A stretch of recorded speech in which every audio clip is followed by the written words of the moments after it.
Les amis, quel sera l'accueil du Parc des Princes ce soir pour le grand retour de Lionel Messi, la 18e journée de Ligue 1? C'est un preview que je vous propose. On va jeter un coup d'œil sur toutes les rencontres qui nous attendent aujourd'hui, avec notamment ce Paris Saint-Germain face à Sosso Bouffal, qui est également là. Le SCO d'Angers, on sera avec toute l'équipe Free Ligue 1, bien évidemment, vous le savez, à partir de 19h45 pétante en direct sur la pelouse du Parc des Princes pour avoir toutes les réactions. Avant match, on va vivre cette rencontre avec Rio Mavouba, Julian Palmieri et Aurore Thibault. Toute l'équipe vous attend, 19h45, c'est gratuit, je vous le rappelle, sur la chaîne YouTube. En parlant de gratuité, s'il vous plaît, téléchargez l'application Free Ligue 1, s'il vous plaît. Je vous rappelle également que dessus, vous avez toutes les dernières informations. On parle notamment aujourd'hui de Guendouzi, une offre avec un club anglais. On parle donc de cet accueil du Parc des Princes, Lionel Messi. Vous avez bien évidemment gratuitement tous les buts du championnat. Je vous le rappelle, à tout moment, vous consultez et c'est quasi direct, c'est-à-dire que dès qu'un but est marqué sur votre application, sur votre téléphone, un petit belette vous annonce le but, vous cliquez dessus, c'est gratuit, vous avez le but quelques secondes après qu'il soit marqué. Et puis vous avez pas mal de reportages et notamment d'interviews. Je suis allé réaliser celle d'Adil Rami il y a quelques jours, elle est d'ores et déjà disponible, c'est gratuit là aussi. Plus, il y a du Chancel Mbemba qui arrive, le défenseur central de l'Olympique de Marseille. On fait le point sur ce classement pour rappeler cette lutte acharnée devant entre le Paris Saint-Germain et le Racing Club de Lens. 4 points d'écart seulement, juste derrière sur le podium, l'Olympique de Marseille à la bataille avec Rennes et l'AS Monaco. Elle est là cette 18e journée. Ajaccio-Reims, Auxerre-Toulouse, Brest-Lille, Clermont-Rennes, Nantes-Lyon, Lorient-Monaco, Nice-Montpellier. Ce Paris Saint-Germain-Angers affiche pour nous sur Free Ligue 1. Strasbourg-Lens et 3 face à l'Olympique de Marseille. La course à distance pour le titre. Est-ce que les Lensois peuvent y croire? Regardez ce que nous proposent les confrères du quotidien L'équipe. Galette face à Aise, avec donc ce calendrier. Je vous fais un point de détail avec l'explication là des petites couleurs. En orange, c'est la Ligue 1. Côté Paris Saint-Germain, voici le parcours jusqu'au match du Bayern Munich en Ligue des Champions. Très important pour voir comment Galtier va composer avec son effectif. Angers, Rennes, ici on est à Reims, ici on est à Montpellier, Toulouse et Monaco. Côté Lensois, pas de Ligue des Champions bien évidemment pour le moment, peut-être la saison prochaine, on verra bien. Strasbourg, Auxerre, Troyes, Nice, Brest et Lyon. Au milieu de tout ça, également la coupe. Parcours pour certains peut-être à l'avantage des Lensois, c'est à voir en tout cas sur l'exercice. Ce soir donc ce Paris Saint-Germain-Angers avec donc le grand retour de Lionel Messi avec ce titre de champion du monde. On s'attendait, vous le savez, à peut-être une fête organisée par le club autour de l'astre argentin. Ce ne sera pas le cas. Un retour sans strass ni paillettes dans les colonnes du Parisien aujourd'hui en France. Pour son premier match depuis le mondial face à Angers, Messi sera au centre de tous les regards au Parc des Princes.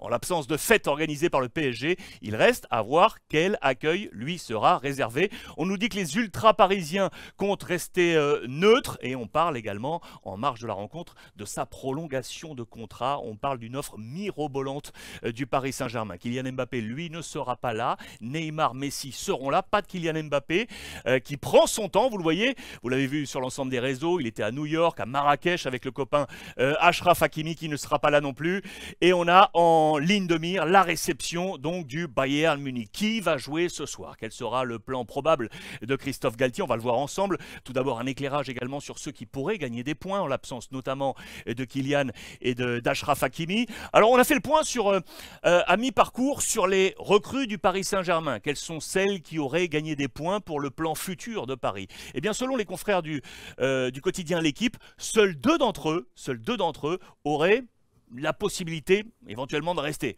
Avec Mukiele qui est ici, ascension lancée, 15 matchs en Ligue 1, 8 titularisations, plus Vitinha, un bon début à confirmer, 15 matchs dont 11 titularisations. Pour les autres, on est en mode encore work in progress, vous l'aurez compris. Avec Hugo Ekitike qui lui arrive, ça y est, il arrive, l'ancien Rémois, mais pour eux ça sera peut-être un peu plus compliqué. Carlos Soler, Renato Sanchez et Fabien Ruiz. Affaire à suivre. Éclairage également dans les colonnes de l'équipe sur le nouveau coach du SCO d'Angers, celui qui a pris, vous le savez, la relève de Gérald Baticle. Focus sur Abdel Boisama. Vous allez voir que dans les colonnes de la presse quotidienne régionale, il y a un très bon papier également sur lui. juste avant je vous montre cette composition d'équipe probable, je voulais évoquer avec le retour de Lionel Messi, il devrait être là, titulaire dans ce milieu de terrain du Paris Saint-Germain. On nous dit Bernat, Sergio Ramos, Marquinhos capitaine, Donnarumma dans les buts, Mukiele donc serait là, titulaire une nouvelle fois sur la droite, Vitinha également au milieu de terrain avec Danilo Pereira, Zahir Emery, la jeunesse du PSG, et devant Neymar avec Ekitike. Ils sont là, les deux hommes ensemble, en l'absence toujours de Kylian Mbappé. Les principaux absents avec donc Achraf Hakimi suspendu, Kimpembe, Nuno Mendes, Verratti blessé, Renato Sanchez et Mbappé donc reprise pour les deux joueurs du PSG face à ce SCO d'Angers avec donc Abdel Boisama. Papier très intéressant dans le courrier de l'Ouest. Il revient sur ses 25 ans de formation. C'est un formateur aujourd'hui qui a été appelé au chevet du SCO d'Angers. Il le dit dans cet entretien, il aurait pu peut-être déjà prendre une position lorsque Stéphane Moulin avait été débarqué en 2021. D'autres choix avaient été faits. L'opportunité lui est offerte aujourd'hui, mais il le dit très clairement, je suis un bon soldat. Je ferai en fonction des désirs de la direction du SCO d'Angers. En attendant, on verra quel sera son 11 ce soir et il sera notre micro Free Ligue 1 ce soir avec l'entraîneur du SCO d'Angers dans cet avant-match. C'est un entretien, j'imagine, très très attendu pour vous. Lens de son côté. Alors Lens sera à Strasbourg, les amis, avec objectif une. On aurait pu voir l'objectif l'une, vous le savez, le fameux Tintin. On a toujours ces jeux de mots à la une de la presse avec le rappel de ce calendrier et on voit très clairement dans les colonnes de l'équipe qu'on a la possibilité, oui, parce que les chiffres actuels du Racing Club de Lens sont plutôt dans un optimisme pour aller chercher ces 4 points, la différence du Paris Saint-Germain et peut-être aller croire à cette première place et à ce titre de champion. On a encore en tête Montpellier en 2012, Monaco en 2017 ou encore Lille en 2021. Est-ce que Lens viendra troubler l'ordre établi du Paris Saint-Germain? Attention parce qu'en face c'est Strasbourg. Strasbourg est une bête blessée, vous le savez, avec l'un des derniers entraîneurs licenciés. Ça a été un peu une mode là, sur ces derniers jours. Julien Stéphan a été débarqué, c'est son adjoint qui va prendre cette place aujourd'hui, Mathieu Lescornet. Je suis sûr que vous avez déjà vu ce visage et notamment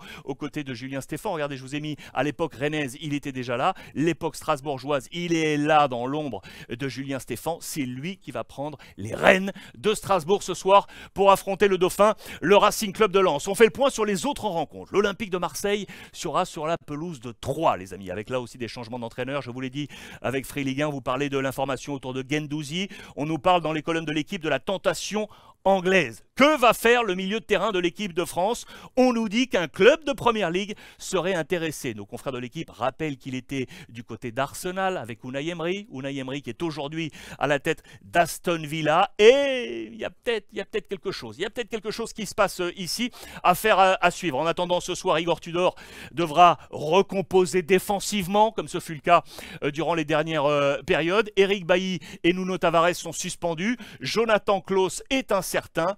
L'arrière-garde de l'OM doit encore changer à 3. Mais Igor Tudor a des solutions. Voici le plan probable justement de l'Olympique de Marseille avec les solutions.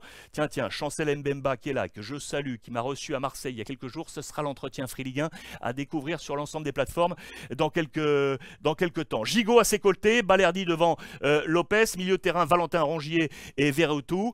Kolasinac qui dépannerait là sur le côté gauche, Caboret, Under, Alexis Sanchez et Guendouzi face à la formation troyenne avec là aussi vous le savez les nouveaux coachs avec Kisnorbo, l'Australien qui a pris les commandes du club il y a quelques temps. Que va faire l'OM ce soir? C'est une grande interrogation. Que va faire également l'Olympique lyonnais? Alors Lyon est ce soir sur la pelouse de Nantes, les amis.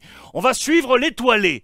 C'est le thème choisi. J'aime beaucoup ce papier d'Hervé Penaud. Laurent Blanc qui va bien entendu s'inspirer de l'état d'esprit du champion du monde, Monsieur Tagliafico, le latéral lyonnais, qui sera là dans le plan probable de Laurent Blanc. On s'interroge également du côté nantais, on va parler mercato, on en parlera ce soir avec Rio, Julian et Aurore. Attention, on nous dit que Nantes ciblerait 2 profils, Andy Delors de l'OGC Nice, plus Mollet, qui est aujourd'hui du côté de Schalke. Ça peut être intéressant, on fera le point, c'est dans les transferts du Football Club de Nantes. Si on reste sur Lyon, Tolisso est là, ça y est, il semble avoir retrouvé son impact physique qui était le sien lorsqu'il était dans l'âge d'or du côté du Bayern Munich. Il a été, vous le savez, contraint par de nombreuses blessures. C'est dans les colonnes du Progrès de ces dernières 48 heures. On attend Tolisso, on attend l'ADN Lyon avec Lacazette et les Caciques pour prendre bien évidemment le schéma de Laurent Blanc qui cherche à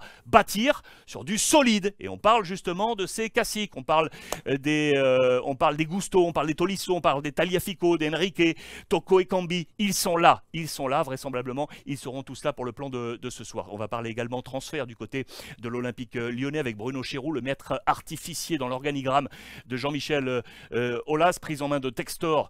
Vous le savez, du côté de Lyon, quel sera le schéma de mercato du côté de Lyon? On nous dit dans les colonnes du Progrès que la priorité aujourd'hui serait l'arrivée d'un milieu de terrain sentinelle. Milieu de terrain sentinelle. Affaire à suivre du côté de Lyon. Si arrivé il faut des départ. Et là, on cherche à sortir et notamment les gros salaires pour le mois de juin prochain. On parle de 3 joueurs en priorité avec Jérôme Boateng. On parle également d'Oussem Aouar et de Moussa Dembélé. Dembélé, Aouar et Boateng seraient les 3 éventuelles sorties au mois de juin prochain pour avoir du capital du côté de l'Olympique lyonnais et de Bruno Chéroux. On parlait de la valse des entraîneurs. Je voulais qu'on fasse d'ailleurs le point ensemble dans cette 18e journée. Voici les 9 entraîneurs licenciés écartés depuis le début de ce championnat. Le premier avait été justement à Lyon, Peter Bosz, Michel Derzakarian à Brest, Jean-Marc Furlan à Auxerre, Oscar Garcia à Reims, Dallolio à Montpellier, Irles à Troyes, Baticle à Angers et les 2 derniers en date, on en a parlé, Stéphane du côté de Strasbourg et Lucien Favre à Nice, remplacé temporairement par Didier Digard, l'ancien joueur qui est dans le staff niçois auprès des plus jeunes. C'est lui qui va prendre en main la formation niçoise ce soir pour affronter Montpellier. Je vous parlais justement de Brest. Regardez l'autre visage qui est également attendu, c'est celui d'Éric Roy. Vous le savez, c'est un homme à tout faire dans le milieu du football. Dernièrement, encore consultant chez nos confrères de France Télévisions. Il a pris en main le club brestois. Très attendu également pour cette première ce soir face à Lille. Brest-Lille, affiche annoncée à 19h. Et puis on fait le point rapidement sur les autres rencontres avec en tête pour certains des déboires en Coupe de France. Je pense notamment à Monaco qui a été éliminé face à Rodez. C'est une élimination qui avait été jugée inacceptable. Monaco doit oublier. Monaco qui est sur la pelouse de Lorient. Les Rennais sur la pelouse de Clermont. Les Toulousains seront sur la pelouse d'Auxerre. Et enfin Ajaccio face à Reims. Voilà pour le topo de cette 18e journée les amis. Juste pour rappel, le classement des meilleurs buteurs. Ce soir au Parc des Princes, nous n'aurons pas Kylian Mbappé, mais nous aurons Neymar actuellement avec 11 buts. Va-t-il revenir sur son coéquipier? Et puis au registre des meilleurs passeurs, eux en revanche, les 2 compères, ils seront là. Messi et Neymar, 10 passes tous les 2 pour truster la tête de ce classement. Rendez-vous ce soir, 19h45 sur la chaîne YouTube et c'est gratuit en direct avec les copains de Free Ligue 1. Hâte de vous retrouver.